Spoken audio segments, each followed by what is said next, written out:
Bienvenue à cette nouvelle édition de votre émission Entretien exclusif sur Echo 237. Nous sommes à Bafoussam et nous avons l'honneur et le privilège d'être reçus par un doyen de l'avocature au Cameroun. Il est maire adjoint de Bafoussam Premier.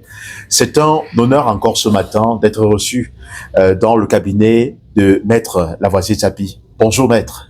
Bonjour à vous et bonjour à tous les téléspectateurs. Voilà, ça fait longtemps. C'est vrai que vous nous avez accordé en exclusivité un entretien il y a de cela pratiquement 7 mois. C'était en mai, après votre intégration au sein du MRC comme militant. Et à l'époque, le MRC justement comptait sur vous ainsi que les autres élus qui ont démissionné du SIF pour rejoindre ses rangs, pour investir le président Maurice Kamto. Malheureusement, ça n'a pas été le cas. Le mandat est impératif, puisqu'on comptait justement sur cette appellation mandat impératif nul.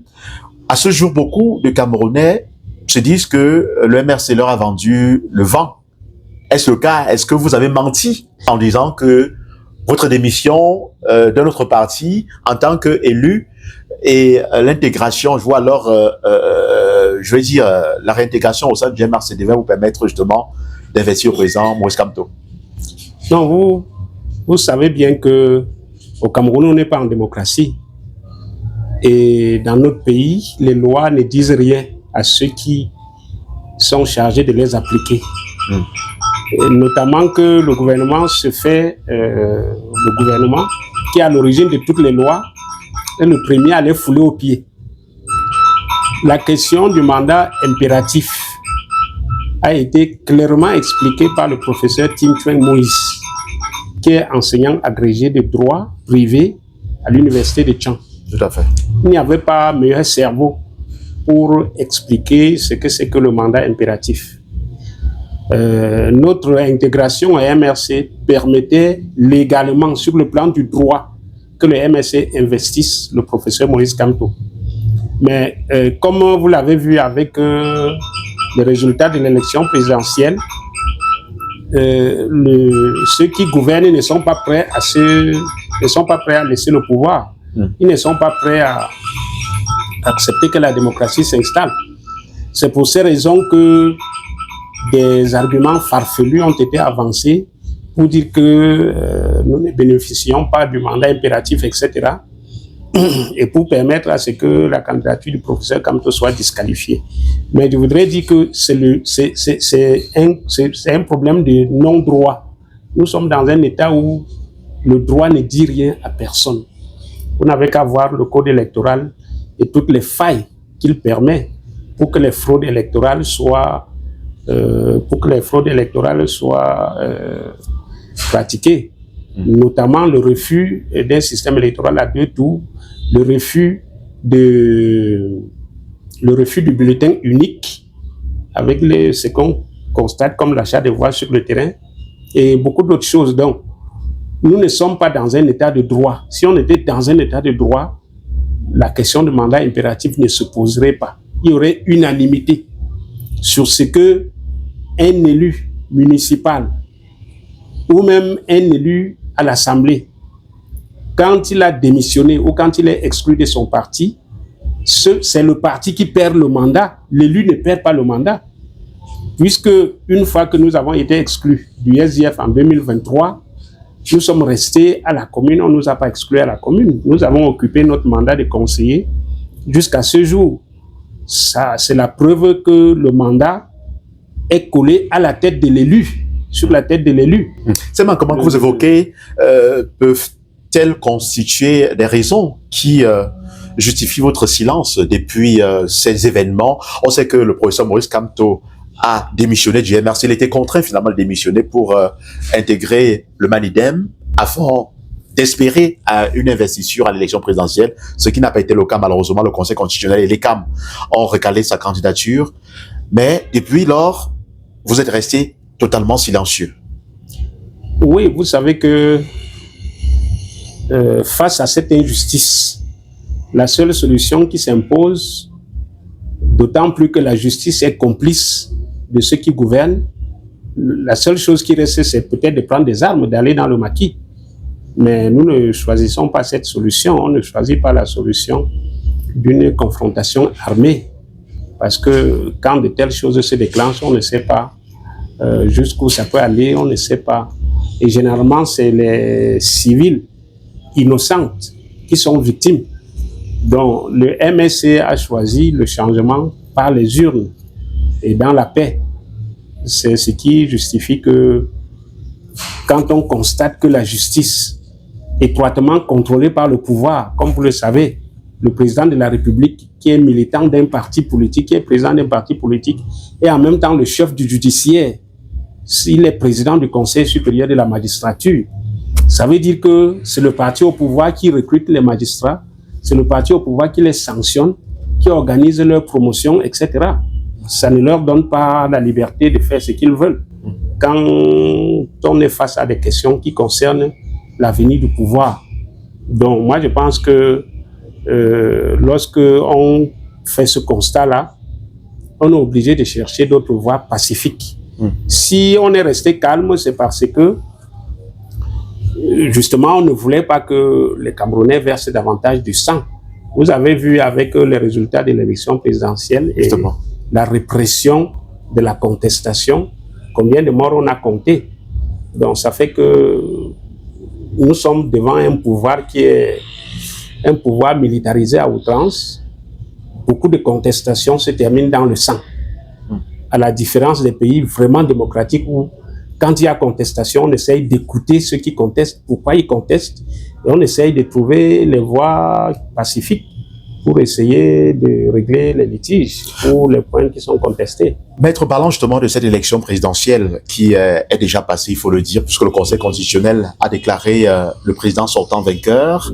Les contestations de Issa Chiroma Bakary qui revendiquent la victoire à cette élection, vous avez vécu peut-être à distance le processus électoral avec ce mouvement populaire autour d'Issa Chiroma Bakary. C'est vrai, beaucoup ont indexé le MRC comme étant responsable justement de cette popularité du candidat Issa Chiroma Bakary que certains présentaient comme un pion au départ. Mais avec tout ce qui s'est passé, il y a eu des arrestations au point justement, en fait des arrestations qui ont conduit même au décès d'un des leaders qui a porté la candidature de Issa Chiroma Bakary à travers l'Union pour le changement. Je parle de Anissé Kané du Manidem. On sait ce qui s'est passé avec le professeur Maurice Kamto lorsqu'il est investi. Il a basculé vers Issa Chiroma Bakary. Aujourd'hui qu'il est décédé, dans les conditions que nous connaissons, étant entre les mains justement de la justice, comment vous avez vécu tous ces événements? Bon, je savais d'office que le processus électoral est truqué et que l'opposition, si elle ne s'organise pas bien, n'a pas beaucoup de chances de gagner. Et même quand elle est bien organisée, n'a toujours pas beaucoup de chances parce que le gouvernement contrôle toutes les étapes à travers l'organisation, à travers les institutions électorales. Vous savez que ELECAM, pour moi, ELECAM n'est pas une institution neutre. Quand vous regardez des gens qui sont à la tête de l'ELECAM, c'est des gens qui ont longtemps servi le pouvoir et qui continuent de le servir. Vous prenez le président du conseil électoral de l'ELECAM, Eno Abraham Seigbe. Monsieur Eno Abraham Seigbe a été gouverneur du Nord-Ouest, gouverneur du Sud, gouverneur de l'Adamawa, inspecteur général auprès du MINAT, du ministère de l'administration territoriale. Ce n'est pas quelqu'un qui est neutre, c'est quelqu'un qui a longtemps servi le régime et qui aujourd'hui croit que, ayant tout eu de ce régime, il se doit de favoriser son maintien. Les membres du conseil électoral, prenez Madame Dorothy Njema, qui a fait plus de 20 ans comme membre du bureau politique et du comité central du RDPC. Prenez le ministre Abdoulaye Babale, qui a fait plus de 20 ans membre du comité central du RDPC. Alors, ces gens-là, et si vous parcourez la plupart des membres du conseil électoral d'Elections Cameroun, vous verrez que beaucoup, au moment où ils sont nommés, sont encore membres du comité central du RDPC. C'est après leur nomination qu'ils présentent leur démission du RDPC. C'est des démissions factices. C'est pour tromper l'opinion parce que quelqu'un qui a fait plus de 20 ans dans un parti politique, au sommet de ce parti-là, bon, ce n'est pas en démissionnant parce qu'il a eu une proposition plus alléchante qu'il va changer d'avis ou qu'il va changer d'opinion. Il reste dévoué à ce parti politique. Si vous prenez Elections Cameroun, la direction générale, vous prenez un monsieur comme Eric Essoussé, qui a fait toute sa carrière administrative au ministère de l'administration territoriale. Bon, monsieur Eric Essoussé, il doit tout au gouvernement aujourd'hui. Et sa promotion comme directeur général d'Elections Cameroun est encore un autre cadeau qui lui a été offert pour finir toute sa retraite dans l'opulence, sans qu'il ait des besoins alimentaires ou autres. Vous aurez souhaité quoi? Que le président jette son devenu plutôt sur les gens de la société civile? La loi qui porte organisation d'Elections Cameroun dit que les membres d'Elections Cameroun sont des gens indépendants. Mais analysez ce que c'est qu'un citoyen indépendant. Moi, si aujourd'hui là, je démissionne de mes activités politiques et on me place quelque part, vous croyez que je serai indépendant? Je ne serai pas indépendant. J'ai été longtemps partisan. Et cet esprit va rester lorsque je vais voir les intérêts du parti que j'ai servi être menacés. Donc, et encore que pour désigner les membres du Conseil électoral d'Elections Cameroun, la loi prévoit que le président de la République consulte les partis politiques représentés à l'Assemblée nationale et la société civile. Moi, j'ai vécu un phénomène extrêmement bizarre, à savoir que le Premier ministre à l'époque, c'était M. Ayan Luc, qui était Premier ministre. Ayan Luc convoque Frundi. L'objet, c'est le consulter pour la désignation des membres du Conseil électoral d'Elections Cameroun. Et nous sommes allés, il y a Jean-Jacques Ikindi qui était encore à l'époque dans l'opposition, président de son parti politique, qui devait être reçu à 10h, le chairman à 12h.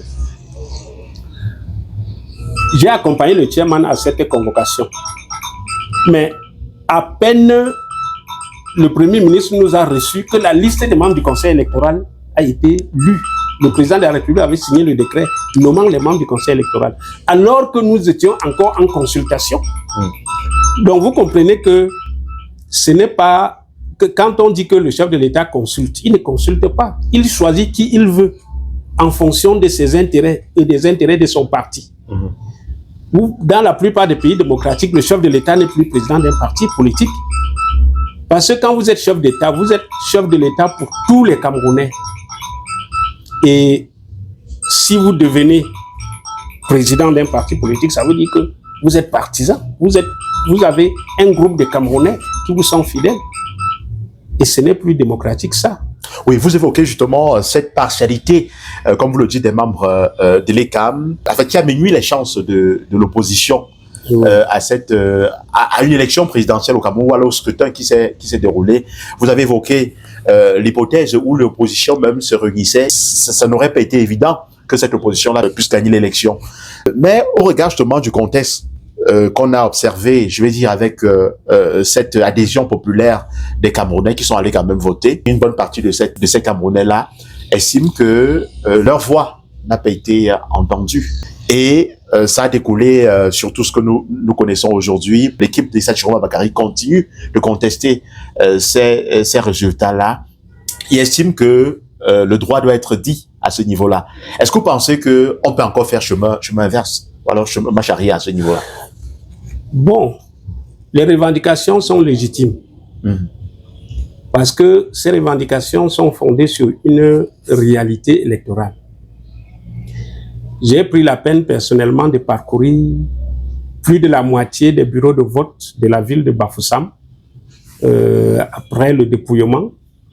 Et j'ai relevé les résultats. J'ai pu me rendre compte de l'ampleur du mécontentement populaire.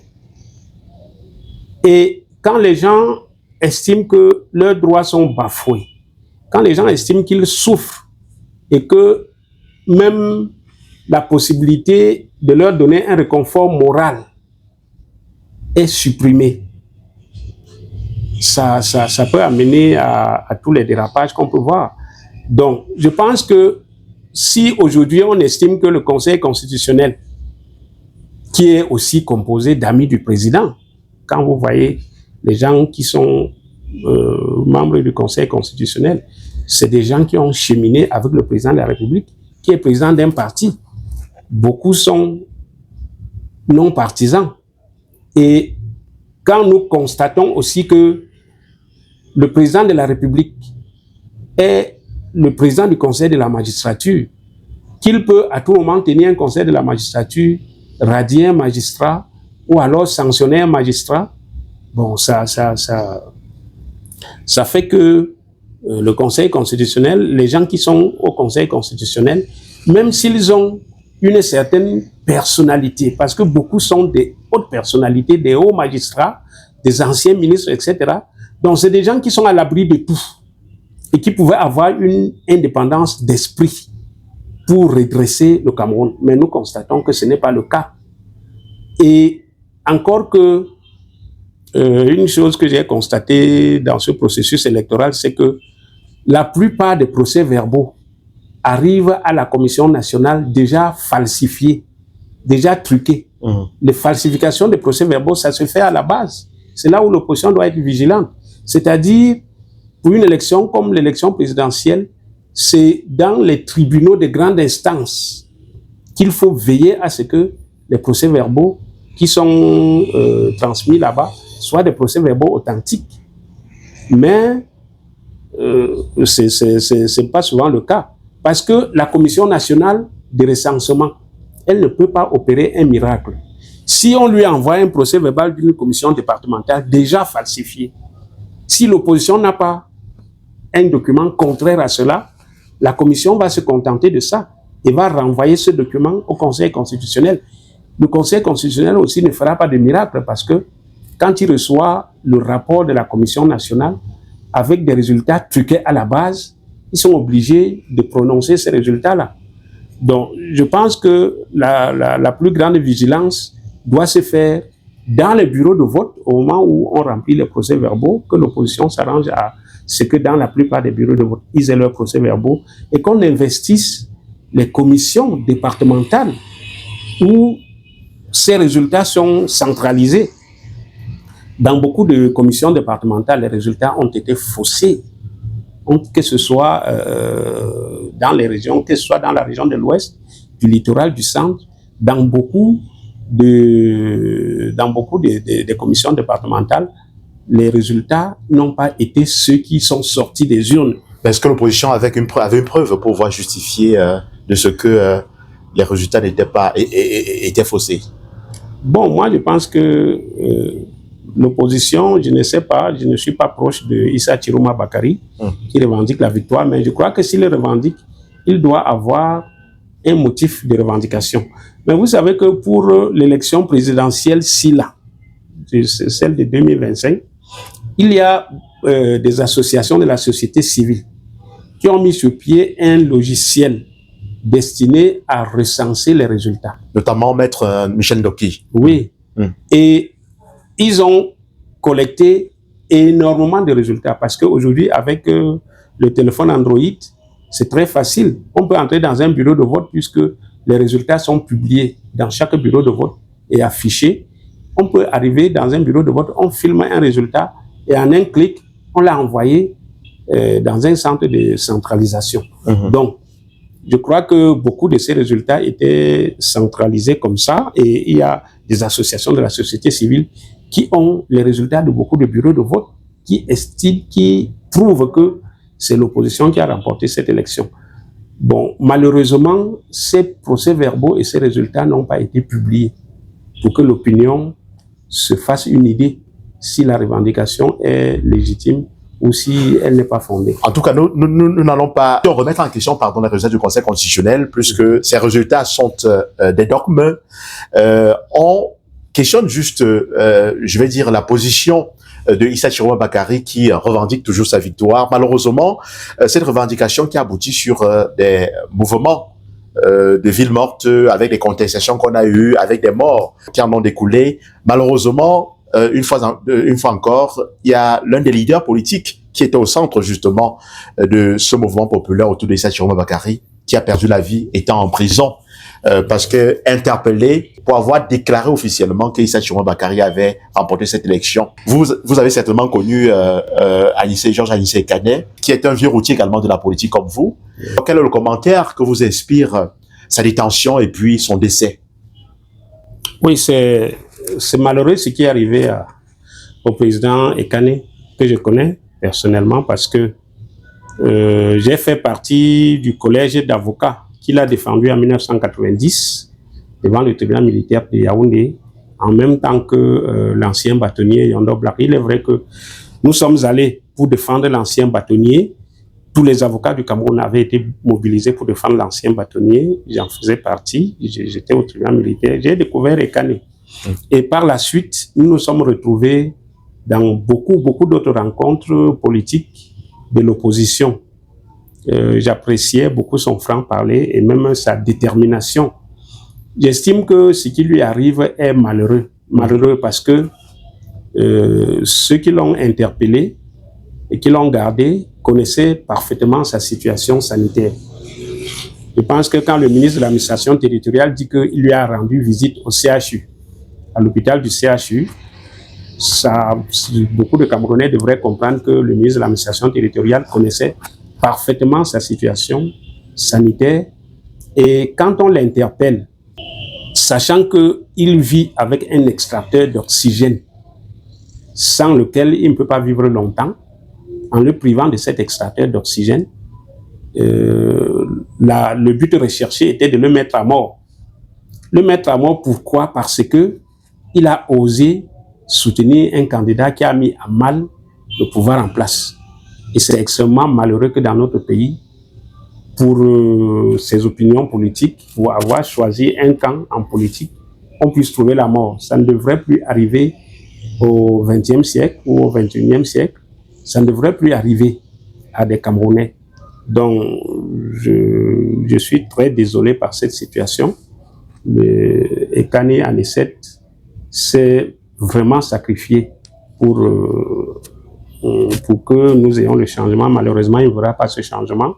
Nous puissions seulement prier que ceux qui restent en vie, comme nous autres, comme les autres personnes qui croient en l'idéal des changements dans notre pays, qu'on ne baisse pas les bras, que le peuple camerounais reste debout jusqu'à ce que ce pourquoi Ekane est mort soit réalisé, à savoir le changement pacifique dans notre pays. En tout cas, le message de condoléances du professeur Maurice Kamto à l'endroit justement de Anicet Ekane et sa famille a d'ailleurs interpellé les Camerounais à maintenir justement le cap de ce changement-là qui est entamé depuis plusieurs années à travers donc le MRC, qui a fait un travail quand même remarquable durant le dernier mandat du président de la République. Si aujourd'hui Issa Chirwa Bakary a été porté au sommet par un certain vent de popularité, c'est en partie grâce au MRC, au travail que le MRC a effectué. Et vous avez justement rejoint ce mouvement-là depuis mai. Mais il se pose quand même certaines problématiques. Avec, je vais dire, la réélection du professeur Maurice Kamto par vidéoconférence à la suite d'une convention extraordinaire de ce parti-là. On sait que les autorités avaient opposé une interdiction à la dernière convention qui devait se tenir à Oudja il y a quelques semaines, pour des raisons que vous connaissez certainement. L'un de vos camarades du parti avait estimé que c'était illégal d'organiser une telle convention. Comment vous appréhendez la réélection du président Maurice Kamto? Lui qui a démissionné du MRC, est-ce qu'il n'était pas nécessaire qu'il redevienne d'abord militant? Simple, un peu comme votre cas. Oui. Vous avez intégré le MRC en tant que militant de base, parce que vous n'êtes pas encore un cadre du MRC. Oui. Est-ce que ce n'est pas normal dans les textes du MRC que ce se passe ainsi? Non, je pense qu'il n'appartient pas à l'administration publique. Il n'appartient pas au gouvernement de désigner les responsables des partis politiques au Cameroun. Et justement, vous savez que le ministre Atanganji, ministre de l'administration territoriale, s'est arrogé illégalement ce rôle de désigner les responsables des partis politiques au Cameroun. Il a fait avec l'UPC, ça n'a pas marché, il a été désavoué par le tribunal administratif de Yaoundé. Il a fait avec le CPP de Kawala, ça n'a pas marché, il a été désavoué. Il a fait avec l'AFC, ça n'a pas marché, il a été désavoué. Ça m'étonne que le ministre de l'administration territoriale... Avec le Manidem, ça a marché, hein? Oui, bon, avec le Manidem, je ne crois pas que ça a marché, comme je vous l'ai dit tout à l'heure, parce qu'on n'est pas dans un état de droit. La décision du Conseil constitutionnel est une honte. pour la justice, pour le cas du Manidem. Parce que Atangangis lui-même avait déjà approuvé que Ekane Anicet était président du Manidem. Il a fait une correspondance pour reconnaître que on a fait le congrès et Ekane Anicet a été élu. Il a battu Yebga. Yebga a même tenté il a saisi le juge de référé de Douala pour faire interdire ce congrès. Il n'a pas pu, il a été débouté.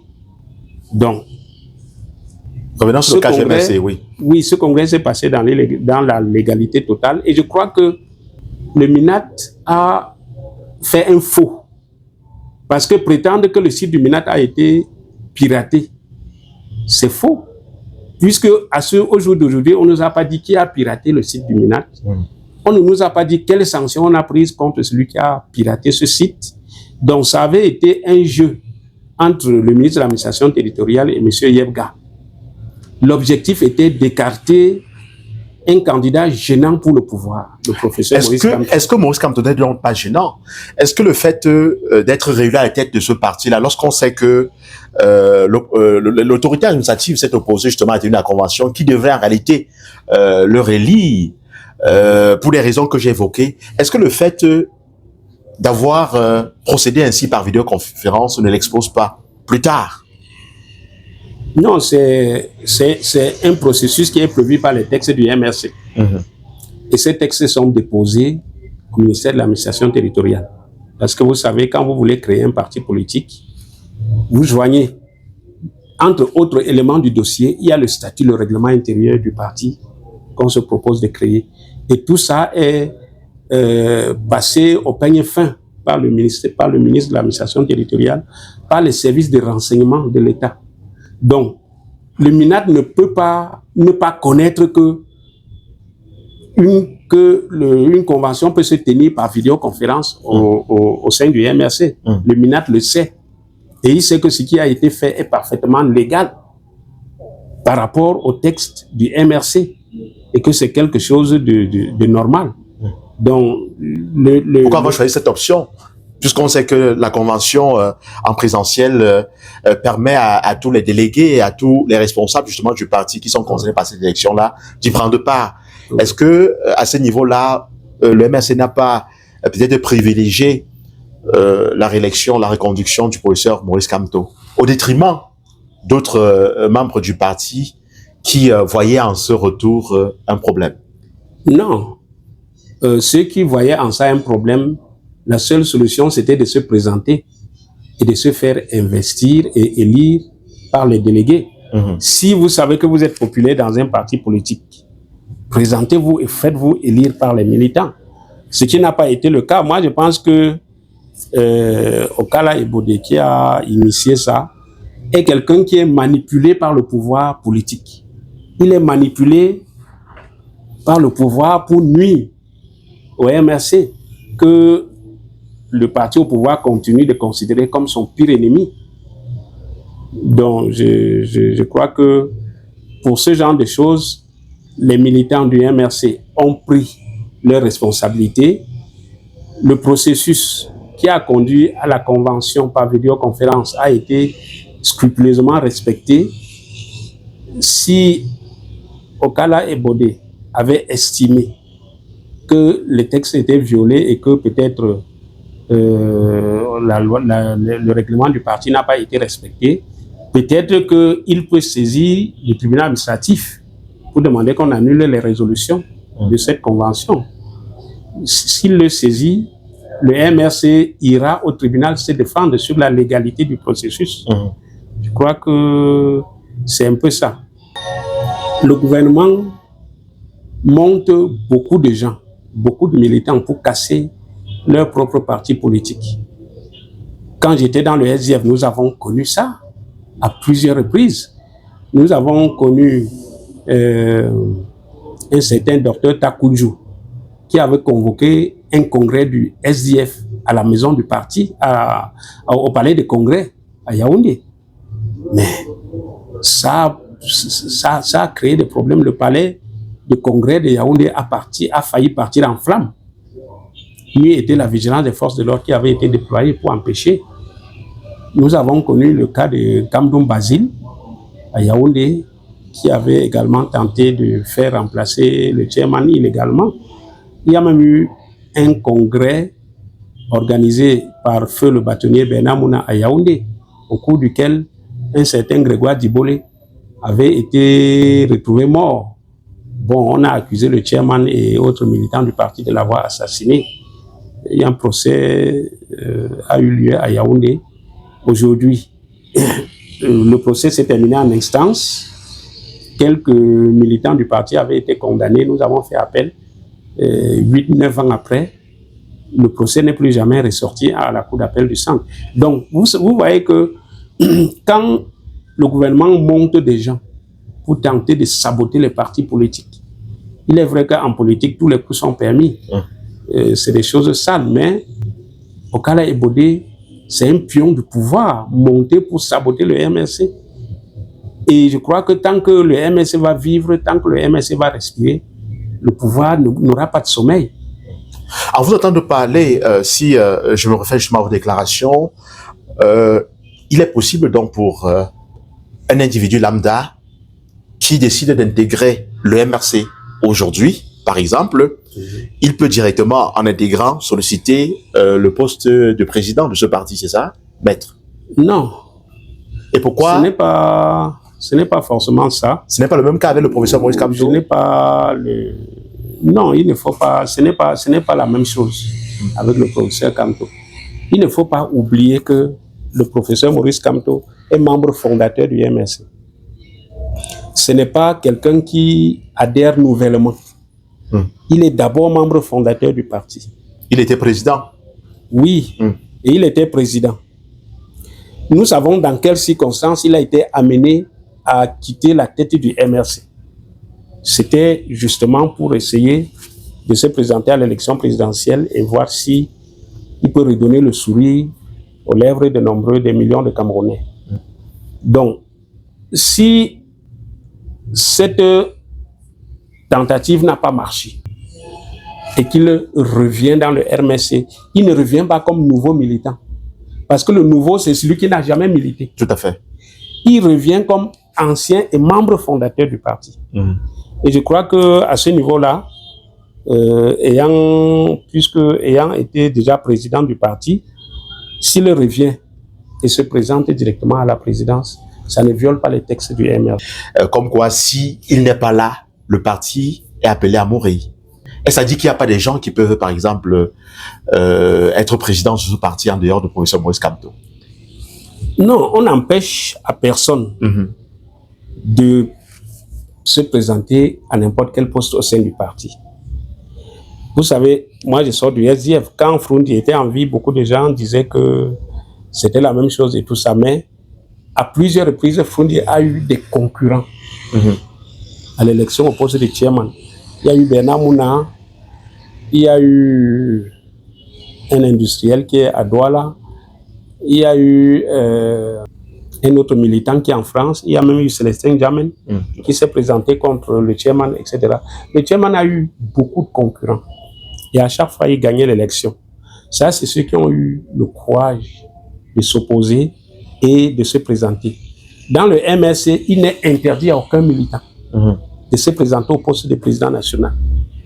Si vous pouvez convaincre les militants du parti que vous êtes la personne qui peut le mieux conduire le parti, ça ne gêne pas, on n'empêche à personne. Quand les candidatures sont ouvertes, il n'y a pas de restriction, il n'y a pas d'interdiction. Chacun peut se présenter. Oui, le professeur Maurice Kamto n'empêche à personne de se présenter contre lui.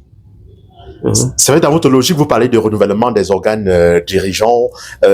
C'est ce que vous demandez également au parti au pouvoir, par exemple, de renouveler les personnes qui gouvernent le pays avec à leur tête le chef de l'État. Est-ce que vos ennemis n'ont pas voir en cela une manière également de caporaliser justement la tête du parti et en violation peut-être de certains principes? Les mêmes choses que vous dénoncez chez les autres, c'est ce que vous appliquez chez vous? Non. Pourquoi? Puisque je viens de dire que on n'empêche à personne de se présenter. Tout à fait. Les statuts et le règlement intérieur du MRC n'interdisent pas à un militant de se présenter au poste de président national. Tout à fait. Donc, moi, je crois que il faut être honnête de reconnaître que le professeur Maurice Kamto, avant même de créer et de diriger le MSC, était déjà quelqu'un de populaire et de connu au Cameroun. Il ne sort pas du néant. Et les sacrifices qu'il a fait à la tête du MRC, nous les connaissons. S'il y a un citoyen qui s'engage à subir les mêmes sacrifices, s'il emporte l'adhésion des militants, il sera la bienvenue. Donc, je pense que le tout, c'est un problème de courage. Ceux qui se sentent aptes. Par exemple, quand le professeur Maurice Kamto a démissionné, le vice-président Mamadou Mota a assumé l'intérim. Et il a bien géré cet intérim. Il n'y a pas eu de problème avec sa gestion. Ça, c'est quelqu'un qui peut également prétendre à gouverner le parti, s'il le veut et s'il se présente. Parce qu'il ne faut pas qu'on croie que on est en train d'empêcher aux gens d'avoir des ambitions politiques. Non. Il y a 5 vice-présidents au MRC. N'importe lequel de ces 5 vice-présidents peut aspirer à la présidence du parti. Même Okala Ebodela, s'il veut être président du MRC, il se présente à la convention et se fait élire. Donc le problème, ce n'est pas qu'on doit faire des cadeaux aux gens ou bien on doit prendre des gens, les placer là parce qu'on veut montrer que le professeur Kamto n'est pas seul. Non.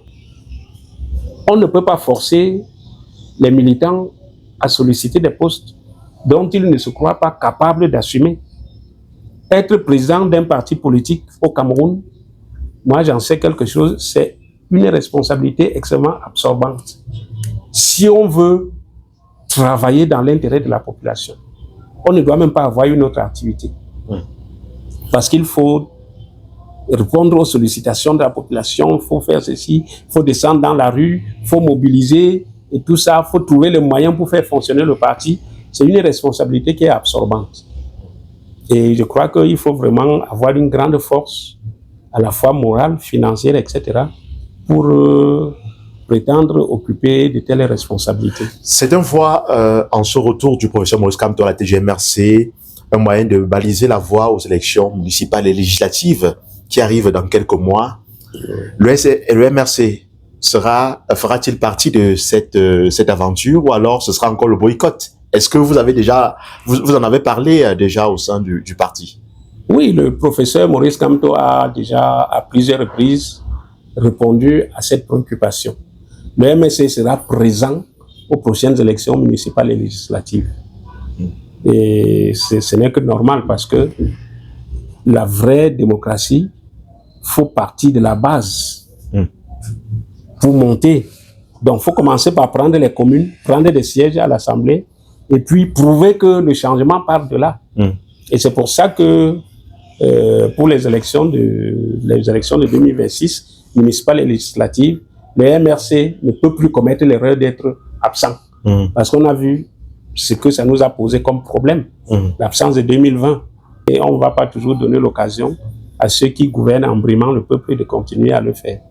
C'est vrai qu'on a entendu certains militants du FSNC, du parti d'Issa Tchomon Bakary, qui continuent justement de revendiquer la dernière élection présidentielle, faire déclaration du genre, ceux qui participeront à ces élections-là auront trahi le peuple. Non, pas tout à fait. Il est question de libérer le peuple parce que si on a institué si le pouvoir a institué la décentralisation, c'est parce qu'ils ont compris que à la base, on peut déjà commencer à soulager les souffrances du peuple. Nous nous plaignons des problèmes du manque d'électricité, du manque d'eau, etc. Je pense que si le MRC prend les communes, il faudra développer au sein de ces communes des politiques qui amènent à régler le maximum de problèmes que nous posons sur le plan national. C'est-à-dire que si à l'ouest, le MRC a 25-30 communes, ce qui est pratiquement la majorité, ça fait 30 populations, 30 groupes de population qui peuvent prétendre sortir de la misère à travers l'action communale. Les travaux d'investissement communs, les infrastructures, l'eau, l'électricité, etc. Ça peut vraiment donner une bonne chance de soulager la population. Mais ce sera avec le même code électoral, non? Avec les mêmes personnes et les CAM, toujours. Oui, la différence, c'est que les élections locales, les résultats se proclament aussi localement. Tout à fait. C'est-à-dire que pour chaque commune, il y a une commission communale qui va recenser les PV et proclamer le résultat. C'est plus facile à ce niveau. Parce que si vous êtes dans une commune qui a 60 bureaux de vote, c'est plus facile de s'organiser pour contrôler les 60 bureaux de vote. C'est plus facile de collecter les 60 procès-verbaux et de voir si on a gagné ou si on a perdu. Et si on a gagné une commune, il va être difficile de falsifier ce résultat. Parce que les résultats sont locaux. Si c'est pour l'Assemblée nationale, on va revenir encore à la commission départementale de supervision. Quand au niveau du département, vous avez gagné, vous savez que vous avez eu les sièges. Donc, ça va être difficile que ce résultat change. Sauf si on n'a pas été vigilant de maîtriser les procès-verbaux des bureaux de vote. Parce qu'à ce niveau aussi, il y a la possibilité de falsifier les procès-verbaux des bureaux de vote pour détourner les victoires. Donc, un parti qui s'organise bien localement, et c'est plus facile de le faire, ça va, même si les gens du DVK sont partisans n'importe comment, si on contrôle les bureaux de vote, on centralise les procès-verbaux, si on a gagné, vous pouvez même déjà publier vos chiffres et votre victoire. Monsieur le maire, on va sortir bientôt de cet entretien. Comment entrevoyez-vous le MRC dans les années à venir, avec le retour du professeur Maurice Kamto? Est-ce qu'aujourd'hui, les Camerounais peuvent véritablement compter sur ce parti comme étant un parti de l'opposition qui puisse incarner véritablement le changement que beaucoup souhaitent, comme ça a été le cas avec le SIF à l'époque? C'était un parti très populaire.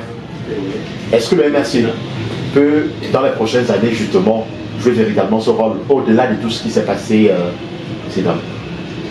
Oui, je suis très confiant que le MRC reste l'espoir du peuple camerounais dans la quête de l'institution d'une véritable démocratie, d'un état de droit, un état respectueux des libertés. Je suis très confiant. Le MRC reste l'espoir du peuple. Le MRC est extrêmement populaire sur le terrain. N'eût été les entraves de l'administration, le MRC serait le parti majoritaire dans les 10 régions. N'eût été les entraves de l'administration. Et tout ce que je souhaite, c'est que l'esprit que le MRC a insufflé à la population, cet esprit de courage et de quête des libertés, que cet esprit se maintienne. Je ne doute pas un seul instant que le MRC va apporter le changement que le peuple apporte, que le peuple attend. Le plus grand défi, la plus grosse attente, c'est les prochaines élections législatives. Parce que vous savez que, ayant été déçu à la présidentielle, si l'opposition emporte la majorité des suffrages à la prochaine élection législative et contrôle l'Assemblée, le pouvoir peut chuter. Parce qu'un pouvoir qui ne contrôle pas l'Assemblée nationale est un pouvoir qui sera paralysé. Donc, je pense que tout ce que le MRC doit faire, c'est de mettre le maximum de force ensemble avec les autres partis de l'opposition pour que l'opposition sorte gagnante aux élections législatives de 2026. S'ils sortent gagnants, comme ça avait été le cas en 1992, je pense qu'on pourra aborder un autre pan de la lutte et si possible par les urnes apporter le changement qu'on attend. Monsieur le maire, on va sortir avec une dernière question. Enfin, c'est pas une question, c'est juste un message de souhait de bonne année aux Camerounais. Vous êtes le maire adjoint de Bamsam Premier. Et c'est l'occasion, nous sommes à la veille justement des fêtes de fin d'année, notamment Noël et Nouvel An. Un dernier message à l'endroit des Camerounais qui vous ont suivi tout au long de cette année. Oui, je souhaite beaucoup de courage à la plupart des Camerounais qui se sont engagés dans cette difficile lutte pour le changement. Je voudrais également adresser mes condoléances à tous ceux qui ont perdu un être cher au cours de la contestation post-électorale. Souhaiter mes condoléances. Souhaiter une joyeuse et bonne année déjà à M. le maire Nian Cyril, maire de la commune de Bafoussam Premier, à tous ses adjoints, à tout le personnel de la commune de Bafoussam Premier et partant à toute la population de la commune de Bafoussam Premier. Je voudrais souhaiter qu'ils fêtent dans la modestie pour que nous n'ayons pas d'autres dérapages et qu'on ne déplore pas d'autres pertes en vie humaine au cours de ces fêtes. Qu'on se retrouve en 2026 et qu'on s'organise dans cette bataille qui est cruciale, dans cette bataille des législatives 2026 qui peut à la fin apporter le changement tant attendu dans notre pays. Je souhaite bonne fête à toute la population de la région de l'Ouest. Mesdames, Messieurs, c'est avec ces souhaits de Nouvel An que nous mettons un terme à cet entretien exclusif réalisé à Bafoussam dans le cabinet de Maître Lavoisier Tapi, qui est maire adjoint de Bafoussam Premier et militant du MRC. Merci de nous avoir regardés. Je vous invite à présent à liker, à commenter et surtout à vous abonner à Eco 237, la chaîne de valeur. À très